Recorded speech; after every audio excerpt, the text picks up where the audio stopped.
Kwa majina yangu naitwa Edward Emmanuel Msabaha Kamba Mbovu. Niliwahi kuwa katibu wa chama cha Demokrasia na Maendeleo Chadema Tabora mjini. Nataka kuzungumza jambo moja tu dogo sana. Baada ya kuwa tumefanya press juzi ya kujitoa na kuhamia chama kingine, kuhamia sehemu nyingine ambako bado hatujasema tunahamia wapi. Jana kuna watu walifanya press wa chama kile ambacho tulikuwa. Bahati mbaya sana hawakunitaja jina, walisema aliyekuwa katibu wa jimbo wa wilaya Tabora Manispaa. Lakini kitu ambacho kinifanya niseme neno leo ni kwamba aliposema kwamba tumewatoa watu vilabuni tukawaleta kwenye press, ile ni kitu ambacho nataka tu niwashauri Chadema, washauri chama ambacho nilikuwepo, wasibeze watu kutoka. Mtaji wa mwanasiasa ni watu. Kama wanawabeza watu ambao walitoka, wanakosea sana. Wale watu hawakuwa watu wa vilabuni, wale ni viongozi wa chama kwenye kata. Na niwaambie tu kwamba tunakwenda kwenye mkutano mkuu wa chama kingine kile. Tutakaporudi rasmi tutafanya kazi. Na imani kubwa sana wanifahamu vizuri sana.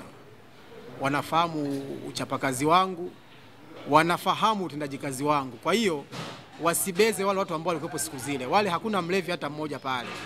Wao wote ni viongozi kwenye kata. Kwa hiyo wajipange. Tunakwenda tunarudi. Baada ya hapo kazi itakayofanyika isije ikawa changamoto kwao wakaanza kuumia na kulia. Kwa hiyo mimi niwaombe tu wasibeze watu wao. Lakini swali lingine wanasema kwamba sisi tumenunuliwa.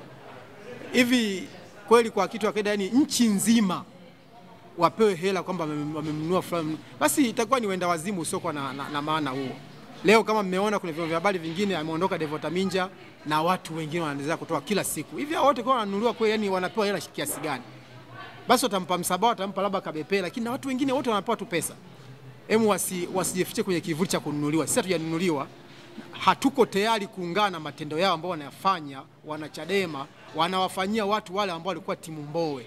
Hicho ndio kile ambacho kinafanya sisi tutoe kwenye chama chao. Kwa hiyo wajipange, tunarudi kwa upya wake. Na maana wakimnyapa aliyekuwa timu Mbowe, na maana hata Mbowe pia hawamtaki. Yaani hata Mbowe pia wamembeza. Kwa hiyo sasa kitu yani tunafanya sisi tukasirike sana. Kwa kwamba kwa mimi najua kwa Msabaha msimamo wako ndani ya chama alikuwa kwa ajili ya kiti Mbowe. Nilikuwa kwa ajili ya chama. Sasa chama kipo unakiacha? Kipo ndio. Chama kipo, lakini baada ya uchaguzi kuisha ndani ya chama, aliyeshinda mwenyekiti aliyepita alimwambia atengeneze kamati ya maliziano upande huu na upande huu, lakini haikufanyika hiyo. Badala yake sasa ikawa ni kubezana kwamba upande huu hawafai, wasaliti na nini, kwamba sisi tuliwasaliti watu, tuwasaliti wananchi kwenda kumchagua Mbowe. Je, ni sahihi kwamba sikuwa wasaliti?